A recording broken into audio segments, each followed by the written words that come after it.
ನಾನಿವತ್ತು ಒಂದು ಹೆಲ್ತಿಯಾಗಿ ಆ್ಯಂಡ್ ಟೇಸ್ಟಿಯಾಗಿರ್ತಕ್ಕಂಥ ಪಾಲಕ್ ಸೊಪ್ಪಿನ ಚಿಕನ್ ಹೇಗೆ ಮಾಡೋದು ಅಂತ ನೋಡ್ಕೊಂಬರೋಣ.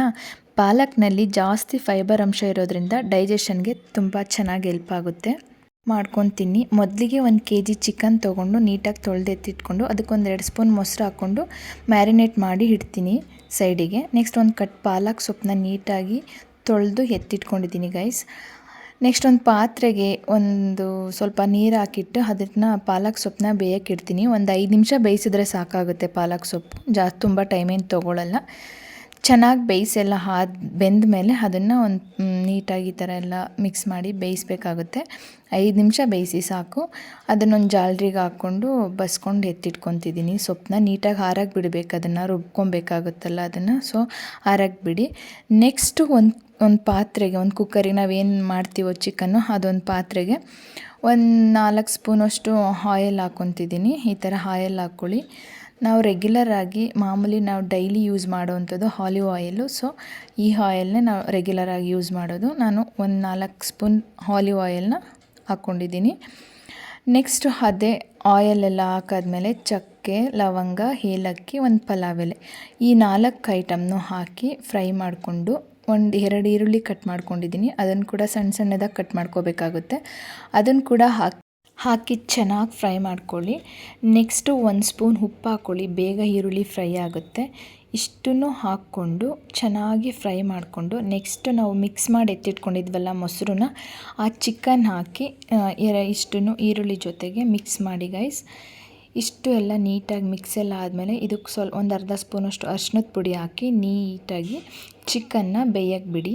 ಬೇಯ್ತಾ ಇರುವಾಗಲೇ ಚಿಕನ್ಗೆ ನಮ್ಗೆ ರುಚಿಗೆ ಎಷ್ಟು ಬೇಕಾಗುತ್ತೋ ಅಷ್ಟು ಉಪ್ಪನ್ನು ಕೂಡ ಆ್ಯಡ್ ಮಾಡಿಕೊಂಡು ಅದನ್ನು ನೀಟಾಗಿ ಬೇಯಕ್ಕೆ ಬಿಡಿ.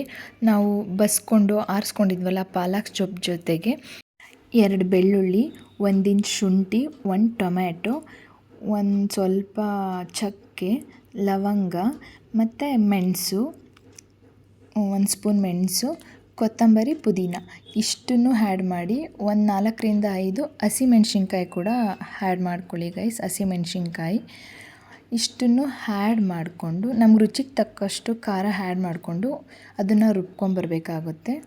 ನೆಕ್ಸ್ಟ್ ಇಲ್ಲಿ ಚಿಕನ್ ಕೂಡ ಬೆಂದಿರುತ್ತೆ. ನಾವು ಆದಷ್ಟು ಒಗ್ಗರಣೆಲೇ ಚಿಕನ್ನ ಬೇಯಿಸ್ಕೊಂಡ್ರೆ ತುಂಬ ಚೆನ್ನಾಗಿರುತ್ತೆ. ಒಂದು ಟೊಮೆಟೊ ಕೂಡ ಹಾಕ್ಕೊಂಡು ಬೇಯಿಸ್ಕೊಂಡಿದ್ದೀನಿ.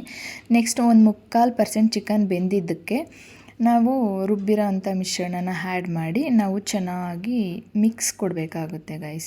ಚೆನ್ನಾಗಿ ಮಿಕ್ಸ್ ಕೊಡಿ. ಕಲ್ಲರೇ ಚೇಂಜ್ ಆಯಿತು ನೋಡಿ, ಆ ಟೆಕ್ಸ್ಚರು, ಕಲ್ಲರು ಎಲ್ಲ ಚೇಂಜ್ ಆಗುತ್ತೆ, ಸ್ಮೆಲ್ ಕೂಡ ಚೇಂಜ್ ಆಗುತ್ತೆ.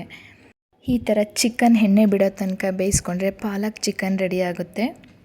ನಾನು ನಮ್ಮ ಮನೇಲಿ ಯಾವುದೇ ಥರ ನಾನ್ ವೆಜ್ ಮಾಡಿದ್ರೆ ಈ ಥರ ಒಂದು ಗ್ರೀನ್ ಕಲರ್ ಚಿಕನ್ ಕಂಪಲ್ಸರಿ ಮಾಡ್ತೀನಿ. ನಾವು ತುಂಬ ಸ್ಪೈಸಸ್ ಎಲ್ಲ ತಿನ್ನೋದ್ರಿಂದ ಗ್ಯಾಸ್ಟ್ರಿಕ್ ಆಗೋ ಚಾನ್ಸಸ್ ಇರುತ್ತೆ ಕೆಲವರಿಗೆ. ಹಂಗಾಗಿ ಈ ಥರ ಪಾಲಕ್ ಚಿಕನ್ನು, ಪಾಲಕ್ ಸೊಪ್ಪು ಅಥವಾ ಮೆಂತ್ಯ ಸೊಪ್ಪು ಈ ಥರ ಯಾವ್ದಾದ್ರು ಒಂದು ಸೊಪ್ಪಿಂದು ಚಿಕನ್ ಮಾಡ್ಕೊಂಡು ತಿನ್ನೋದ್ರಿಂದ ಗ್ಯಾಸ್ಟ್ರಿಕ್ ಅವಾಯ್ಡ್ ಆಗ್ಬೋದು. ಮತ್ತು ಗ್ರೀನ್ ಕಲರ್ ಸೊಪ್ಪಾಗಿರ್ಬೋದು, ತರಕಾರಿ ಆಗಿರ್ಬೋದು ನಮ್ಗೆ ಹೊಟ್ಟೆಗೆ ತುಂಬ ಒಳ್ಳೆಯದು. ಸೊ ನೀವು ಇದೇ ಥರ ಮಾಡ್ಕೊಂಡು ತಿನ್ನಿ. ಕಮೆಂಟ್ ಮಾಡಿ ಹೇಗಿತ್ತು ಅಂತ, ಲೈಕ್ ಮಾಡಿ, ಶೇರ್ ಮಾಡಿ, ಸಬ್ಸ್ಕ್ರೈಬ್ ಮಾಡ್ಕೊಳ್ಳೋದು ಮರಿಬೇಡಿ. ನಾನು ಇದನ್ನು ಮಟನ್ ಸಾರು, ಮುದ್ದೆ, ಅನ್ನ, ಪಾಲಕ್ ಚಿಕನ್ ಮಾಡಿದೆ. So thanks for watching. Bye.